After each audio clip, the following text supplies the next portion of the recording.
बिस्मिल्लाहिर्रहमानिर्रहीम। Dear students, chapter number 3 translatory motion FSc में lecture number 3 के साथ जो कि प्रोजेक्टाइल मोशन का है, अंजुम मजीद ख्वाजा सरंजुम पीस के प्लेटफॉर्म से हाजिर खिदमत है।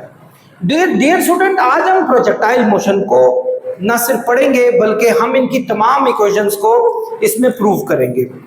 स्टूडेंट्स, पहले आपको एक 9th और 10th स्टैंडर्ड में जो चीज़ें आप पढ़ कर आए हैं उनमें थोड़ी सी बातें आपको बताएं ताकि हम मज़ीद इसको जो है अच्छे तरीके से अंडरस्टैंड कर सकें।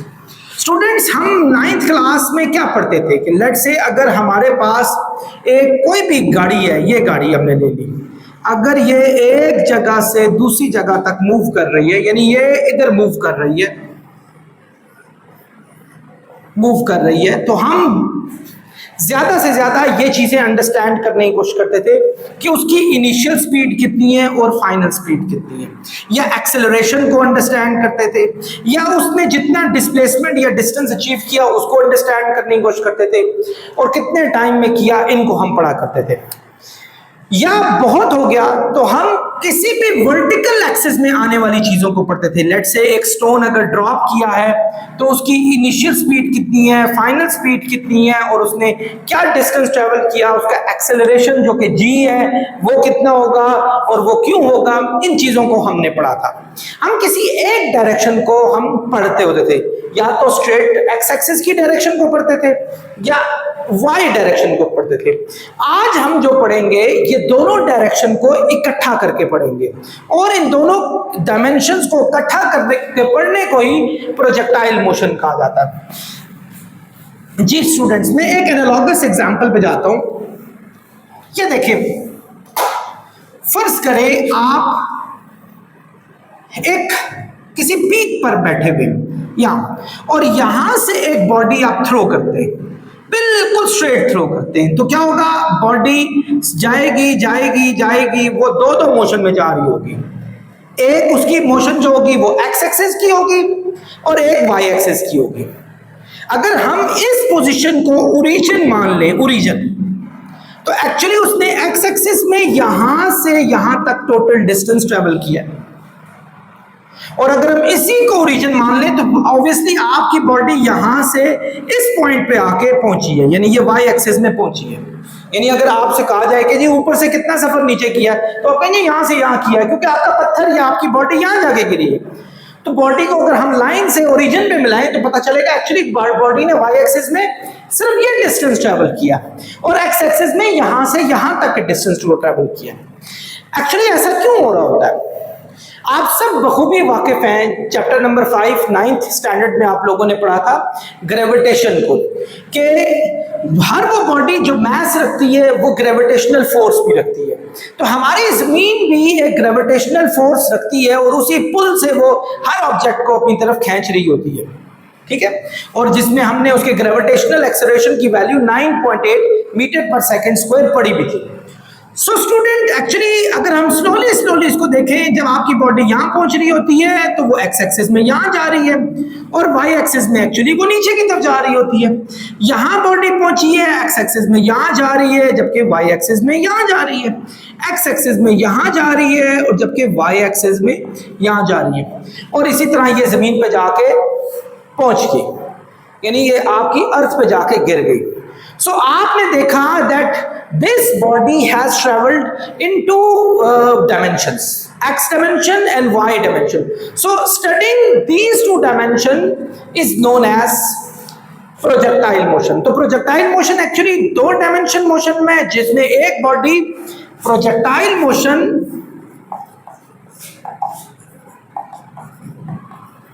is two dimensional motion. Motion under the action of gravity, under the action of gravity, यानी ग्रेविटी के एक्शन में ये दो होते हैं। अगर आप जरा इसको गौर से समझने की कोशिश करें तो हुआ यूं था कि आपने तो थ्रो बिल्कुल स्ट्रेट की थी, आपने तो वाई एक्सिस पे तो उसको ट्रेवल ही नहीं करवाया था, आपने तो स्ट्रेट एक्स एक्सिस पे उसको ट्रेवल कराया था। सो ग्रेविटी उसको वाई एक्सिस पे ट्रेवल करने पे प्रीवेल कर रही थी। डियर स्टूडेंट्स, इन दोनों मोशन को हम अच्छे तरीके से अंडरस्टैंड करने की कोशिश करते हैं। देखिए, आपने न्यूटन का फर्स्ट लॉ पढ़ा था, जिसको इनर्शिया का लॉ भी कहते हैं, कि in the absence of external force a body continues in state of rest और uniform motion in a straight direction. यानी किसी भी फोर्स की गैर मौजूदगी में, यानी अगर फोर्स ना लग रही हो बॉडी पर, एक बॉडी स्ट्रेट डायरेक्शन में चलती रहेगी जब तक एक्सटर्नल फोर्स अप्लाई नहीं होगी। यानी आप फोर्स जो है वो जीरो रखेंगे तो तब जाके बॉडी स्ट्रेट डायरेक्शन में चल रही होगी। ऑल्दो कि जब इसको आपने थ्रो किया था तो यहां बहुत बड़ी एयर थी, एयर क्या कर रही थी, इस ऑब्जेक्ट को रोकने की कोशिश कर रही थी। हम याद रखें स्टूडेंट्स, हम जितने भी लॉज को प्रूव करेंगे वो सारे के सारे लॉज हम आइडियल कंडीशन में करेंगे। हम ये समझेंगे कि actually there is no air around, कुछ भी नहीं है। अगर हवा ना होती, आप किसी भी बॉडी को थ्रो करते, उसने बिल्कुल स्ट्रेट जाना था और उसने यूनिफॉर्म मोशन में जाना था, उसकी स्पीड में बिल्कुल भी चेंज नहीं होना था। सो बच्चों, इन एक्स एक्सिस याद रखें, don't forget it, in x axis, x axis में क्योंकि वी आई एक्स एक्सिस में और वी एफ एक्स एक्सिस में इक्वल होते हैं। रीजन क्या है? Newton's first law, Newton's first law, या जिसको इनर्शिया का लॉ भी कहते हैं, लॉ ऑफ इनर्शिया। एक बॉडी स्ट्रेट डायरेक्शन में ट्रेवल कर रही है, तो अगर आपकी दोनों velocities, initial velocity, final velocity equal है, तो याद रखें एक्स एक्सिस का जो एक्सेलरेशन है वो हमारा जीरो हो जाएगा, बिल्कुल जीरो। क्यों जीरो हो जाएगा? क्योंकि acceleration is actually rate of change of velocity. तो जब चेंज नहीं हो रही वेलोसिटी, वेलोसिटी सेम है, तो एक्सेलरेशन जीरो है। वैसे आप फार्मूले से भी जा सकते हैं, वी एफ माइनस वी आई, आपने 9th स्टैंडर्ड में पढ़ा था। तो जब ये दोनों सेम हो जाएंगे, ये कट जाएंगे, तो हमारा नेट रिजल्ट जीरो आ जाएगा। सो एक बात आपने नहीं भूलनी कि कोई भी बॉडी जो स्ट्रेट डायरेक्शन में यूनिफॉर्म वेलोसिटी के साथ जा रही हो तो उसका एक्सेलरेशन जीरो होता है, और हम प्रोजेक्टाइल मोशन में हमेशा एक्स एक्सिस के एक्सेलरेशन को जीरो ही लेंगे, क्योंकि नेट एक्सेलरेशन, नेट फोर्स होती है वो हमारे पास जीरो होती है। डियर स्टूडेंट्स, ये तमाम चीजें बात याद रखनी है कि ये हम एक आइडियल केस की बात कर रहे हैं। हम सारे फार्मूलाज आइडियल केस में प्रूव करेंगे कि स्ट्रेट डायरेक्शन में, स्ट्रेट में हमारी यूनिफॉर्म वेलोसिटी होती है और यूनिफॉर्म वेलोसिटी की वजह से एक्सेलरेशन हमारा जीरो रहेगा। ये आपने भूलनी नहीं है बात। तो हमने ये इस तरह किया क्योंकि न्यूटन्स फर्स्ट लॉ इसमें अप्लाई हो रहा था। अब चलते हैं वाई एक्सिस के लिहाज से। वाई एक्सिस में अगर आप गौर से देखें, एक्स एक्सिस में तो बॉडी ने यहां से यहां तक ट्रेवल किया, वाई एक्सिस में एक्चुअली क्या हुआ था, बॉडी ने यहां से यहां ट्रेवल किया। जब भी बॉडी ऊपर से नीचे ट्रेवल कर रही हो, ऊपर से नीचे ट्रेवल कर रही हो, ये बात भूलेंगे नहीं आप, तो उसकी वी आई, क्योंकि वो ऊपर से उसका ड्रॉपिंग पॉइंट पे वेलोसिटी जीरो थी, क्योंकि स्लोली स्लोली इसकी वेलोसिटी बढ़नी शुरू हुई है और हर सेकंड में 9.8 वेलोसिटी इसकी इंक्रीज हुई है। यानी अगर एक सेकंड आगे जाएंगे तो इसकी जो दूसरी वेलोसिटी हो जाएगी वो 9.8 मीटर पर सेकंड हो जाएगी। मजीद आप जब आगे जाएंगे, 1 सेकंड आगे जाएंगे, तो v3 इसकी 19.6 हो जाएगी। मजीद 9.8 आपके नेक्स्ट सेकंड में इंप्रूव होगी, यानी फोर्थ वेलोसिटी इसकी 29.4 मीटर पर सेकंड हो जाएगी। तो स्टूडेंट, हर सेकंड में इसकी वेलोसिटी इंक्रीज होती जा रही है, ये बात आपने याद रखनी है। पहले में इसकी जीरो और ये इंक्रीज होती जा रही है। तो अगर हम फर्ज करें इसके एक्सेलरेशन की बात करें, ये क्यों बॉडी नीचे आ रही है, तो इसका एक्सेलरेशन जो है वो g है, gravitational acceleration, which is 9.8 metre per second square. So students, y axis का acceleration 9.8 metre per second square होता है, जबकि x एक्सिस का एक्सेलरेशन हमारे पास यहाँ जीरो होता है। ये बात भी आप माइंड में रखेंगे। अब हम डिफरेंट फॉर्मूलाज को इसमें प्रूव करने जा रहे हैं। सबसे पहला जो हम प्रूव करेंगे कि इसकी फाइनल वेलोसिटी एक्स एक्सिस में कितनी होगी और वाई एक्सिस में कितनी होगी, एक्स एक्सिस में और वाई एक्सिस में फाइनल वेलोसिटी कितनी होगी। स्टूडेंट्स, आपने फर्स्ट इक्वेशन ऑफ मोशन पढ़ी हुई है, v f is equal to होती है v i plus a t के, ये पढ़ा था आपने।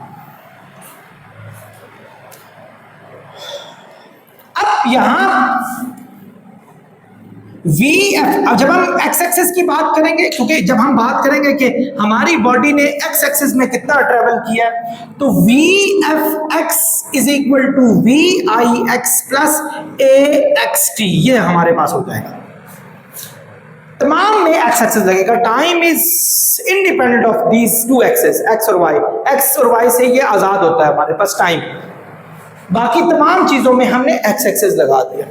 सो v F x is equal to हो गया वी आई एक्स, और हमें पता है कि ए एक्स किसके इक्वल है, ये देखें, अब मैंने प्रूव किया था कि ए एक्स जो होता है वो हमारे पास जीरो होता है, तो मैं यहाँ जीरो मल्टीप्लाई टी लगाऊंगा, तो वी एफ एक्स इक्वल हो जाएगा वी आई एक्स के।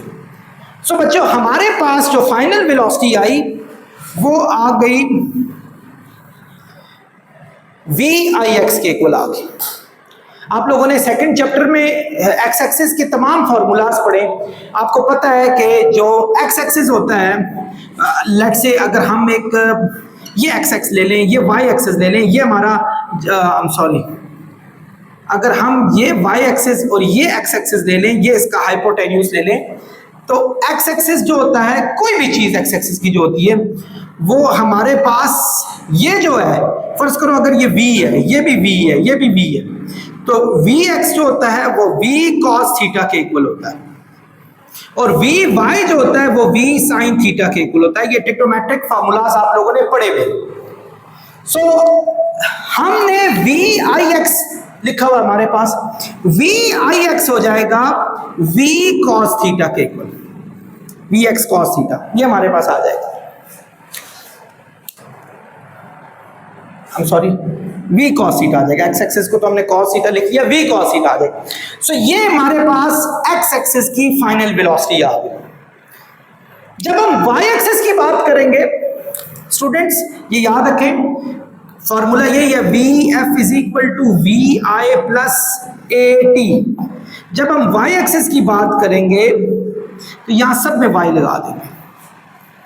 आपको मैंने अभी थोड़ी देर पहले बताया था कि जब भी कोई बॉडी ऊपर से नीचे आती है, अगर वो ड्रॉप हो गई हो, तो उसकी इस पॉइंट पे y एक्सिस में जो वेलोसिटी होती है वो जीरो होती है।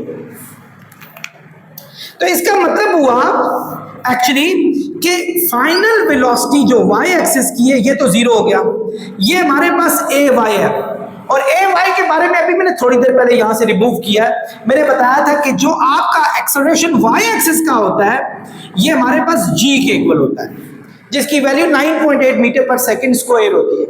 सो हम इस जगह पर gt लिख देंगे। So final velocity y axis की हो जाएगी gt के equal. So this is your final velocity of y axis. So what is the next? ये भी एक्स एक्सिस की वेलोसिटी है, ये भी ये वाई एक्सिस की वेलोसिटी है, फाइनल वेलोसिटी। एक्चुअली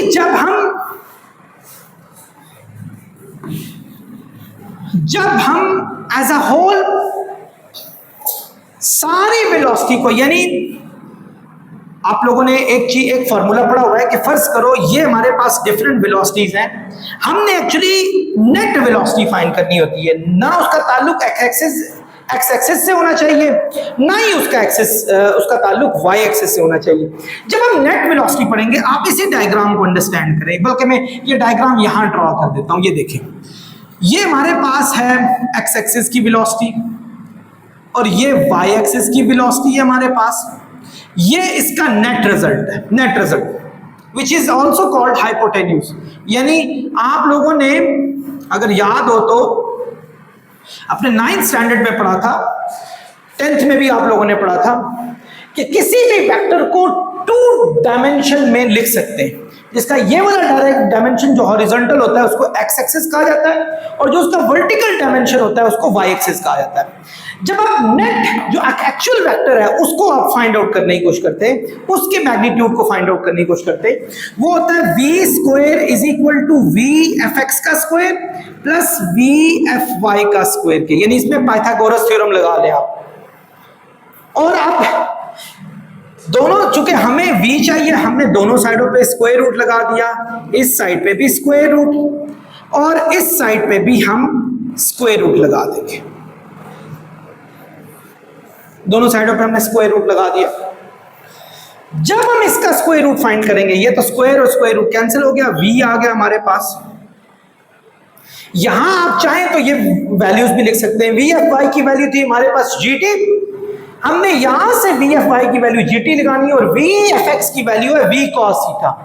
सो हम v cos थीटा इसका स्क्वायर और वी एफ की वैल्यू है gt, इसका स्क्वायर हम यहां लगा देंगे, ये हमने लगा दिया। जब हम इनके इंडिविजुअल स्क्वायर्स को पढ़ेंगे तो v इज इक्वल टू ये स्क्वायर इसका भी होगा v square cos square theta g square t square, और ये इसका स्क्वायर रूट आ गया। So let me explain you in a very short time again. Since you know vf is equal to vi plus at, and if we talk about the x-axis dimensional motion, so they all should be named as xxx. Time has no concern with this.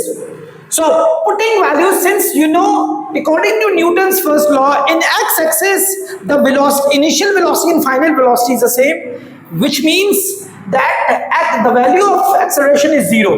So put 0 here and 0 will be multiplied by t will give you 0. Again, so vfx is equal to vix. So it's proved that vfx is equal to vix. And vix is equal to v cos theta according to vectors analysis. Now go for the y-axis. Again, vf is equal to vi plus at, but if you put y here, it's going to be vfy viy plus ayt. Since viy, anybody that comes from upward, so obviously it is dropped from somewhere. ये कहीं से drop हुई थी. So viy is always 0. Just put 0 here and it would be g. Why? Because I told you the gravitational acceleration which is in y-axis is always g. So this is t. So vfy is equal to gt. Now find the actual velocity, which is the resultant vector as well, because you got two different vectors. One is x vector and the second is y vector. So find the actual vector, which is v. So according to this diagram, this is y vfy, this is vfx, and this is the resultant vector which is called v. So Pythagoras theorem is applied. V square is equal to vx square, vfx square, vfy square. So taking square root on both sides, putting this value from here, v cos theta would be put here, and gt, which is vfy, will be put here. Now taking the square, so you're gonna get v square cos square theta plus g square t square whole root. So this is actually the resultant velocity. जी students, I am sorry, ये v f लगा लें यहाँ, ज़्यादा बेहतर रहेगा, क्योंकि ये वी एफ के एक्सेस थे। वी एफ, ये भी v f, v f, v f, v f, तो ये आ गया हमारे पास। अब चलते हैं स्टूडेंट हम नेक्स्ट पे, एंड विच इज एक्चुअली ये जो हमारे पास एक्स और वाई का जो बना है और ये रिजल्टेंट वेक्टर बना है, इसमें एक एंगल भी अप्लाई हुआ है। This is the angle which is called theta. You can name it theta or any angle, कुछ भी नाम दे दें इसको। अब हमारे पास एंगल दिया हुआ है थीटा, हमने इस थीटा की वैल्यू को फाइंड करना हो तो we have got several method to do it, जिसमें हमारे पास एक था sin theta which is equal to perpendicular over hypotenuse, cos theta base over hypotenuse, tan theta perpendicular over base। हम tan थीटा यहां लगा रहे हैं, और tan थीटा लगाने की रीजन बताता हूं, परपेंडिकुलर ओवर बेस। एक्चुअली हम इन क्वेश्चंस को इनके कंपोनेंट से सॉल्व कर रहे हैं। So we are actually putting those values which are the component of real vectors. जो एक्चुअल वेक्टर के कंपोनेंट है उनको हम यहाँ लगाएंगे, और कंपोनेंट या तो एक्स एक्सिस के कंपोनेंट है या हमारे पास वाई एक्सिस के कंपोनेंट है। तो tan थीटा स्टूडेंट हो गया परपेंडिकुलर, परपेंडिकुलर वहां क्या दिया हुआ है वी एफ वाई, और बेस दी हुई है हमारे पास वी एफ एक्स। सो जब tan को वहां लेके जाएंगे तो थीटा हो जाएगा tan inverse of v F y over v F x. In this way you can find out the angle between the vector and x axis as well easily. Students अब इसी projectile motion में हम जो इन्होंने distance cover किया है उसको भी अंडरस्टैंड करेंगे। आप लोगों को स्टूडेंट्स पता है कि डिस्टेंस के हमारे पास बहुत सारे फॉर्मूले, एक है s is equal to v average t, एक है s is equal to v i t plus half a t square. ये बड़ा फेमस फॉर्मूला है और इससे बहुत सारी वैल्यूज को हम इजीली फाइंड कर सकते हैं। मेरे ख्याल में आप इसी फॉर्मूला को लगाएं, अगर नहीं लगाते तो s is equal to v average t से भी आप इसको सॉल्व कर सकते हैं। तो चलें इसको करते हैं। ये हमारे पास डिस्टेंस है। अब इस प्रोजेक्टाइल मोशन में एक डिस्टेंस ट्रेवल नहीं हुआ, दो डिस्टेंस ट्रेवल हो रहे हैं। एक एक्स एक्सिस का डिस्टेंस ट्रेवल हो रहा है और दूसरा वाई एक्सिस का डिस्टेंस ट्रेवल हो रहा है। एक्स एक्सिस का जब डिस्टेंस ट्रेवल होगा, जब हम एक्स एक्सिस की बात करेंगे, तो यहां जितने भी है, जैसे ये s है इसको भी x एक्सिस लिख लो, vi के साथ भी x एक्सिस लिख लो, हाफ a की जगह के साथ भी x एक्सिस लिख लो, ये सारे x एक्सिस में हमारे पास पहुंच जाएंगे। ये सब x एक्सिस में आ रहे हैं, x एक्सिस में आ रहे हैं। अब s एक्सिस में क्या डिस्टेंस ट्रेवल किया था, यहां से यहां तक आपका डिस्टेंस ट्रेवल हुआ था, जिसका नाम ही हम x रख लेते हैं, ये ले x। अब वी आई एक्स आपको पहले अभी थोड़ी देर पहले बताया था कि वी आई एक्स जो होता है वी कॉस थीटा के इक्वल होता है। इसको हम लिख सकते हैं वी कॉस थीटा, और ये हमारे पास है टी। एक्सेलरेशन में एक्स एक्सिस का जो एक्सेलरेशन होता है वो हमारे पास 0 होता है। जब हम 0 को इससे मल्टीप्लाई करेंगे तो x आ जाएगा वी टी कॉस थीटा। सो ये हमारे पास टोटल डिस्टेंस जो ट्रेवल होगा, क्योंकि इसका टोटल आंसर हमारे पास 0 आ रहा है। चूंकि स्टूडेंट एक बात ये भी अभी थोड़ी देर पहले मैंने बताई थी, मैंने कहा था कि इसमें चूंकि x एक्सिस में वी आई एक्स और वी एफ एक्स इक्वल होते हैं, अगर हम चाहें ना ये वाला यहां से आगे हम यूं भी कर सकते हैं कि ये हमारे पास x एक्सिस है, ये वी आई एक्स और वी एफ एक्स सेम है, इसका नाम हम वी एक्स रख लेते हैं, ये वी एक्स। तो ये हम वी एक्स टी भी कह सकते हैं। ये तो वैसे ही 0 हो जाएगा, प्लस हाफ और ये 0 हो गया, तो हमारे पास x का आंसर आ जाएगा वी एक्स टी। सो बच्चों ये formula they both are the same formulas actually. ये हमने टोटल डिस्टेंस जो ट्रेवल किया है एक्स एक्सिस में एक प्रोजेक्टाइल ने एक जगह से दूसरी जगह तक। अब हम पढ़ते हैं कि अगर प्रोजेक्टाइल वाई डिस्टेंस को अचीव करती है तो उसके क्या रिजल्ट्स हमारे पास आएंगे। ये तो एक्स एक्सिस का रिजल्ट है, अब हम वाई एक्सिस के रिजल्ट को अंडरस्टैंड करेंगे। तो स्टूडेंट्स अगेन यही फॉर्मूला हमारे पास, s is equal to v i t plus half a t square, ये आ गया। y एक्सिस में ये भी y हो जाएगा, ये भी y हो जाएगा, ये भी y हो जाएगा, और हम एस वाई का नाम, चूंकि एस वाई यहां से यहां तक का टोटल डिस्टेंस है, इसका नाम या h रख लेते हैं या y रख लेते हैं टोटल। ये ले जी y ही रख लिया इसका नाम। अब इनिशियल वेलोसिटी y की यहां क्या थी, हमारे पास 0 थी, क्योंकि कोई भी चीज ऊपर से जब ड्रॉप होती है तो उसकी इनिशियल वेलोसिटी हमारे पास 0 होती है। सो ये हमारे पास 0 हो गया, हाफ, और एक्सेलरेशन y एक्सिस का क्या है g, तो हम इसको g कहेंगे, g t स्क्वायर। तो ये 0 को जब आप t से मल्टीप्लाई करेंगे तो 0 आएगा, तो y की वैल्यू हमारे पास आएगी हाफ g t स्क्वायर। तो ये हमारे पास y एक्सिस की टोटल वैल्यू हमारे पास आ गई, x एक्सिस की और y एक्सिस की। अब इसकी वैसे रिजल्टेंट भी निकालनी चाहिए।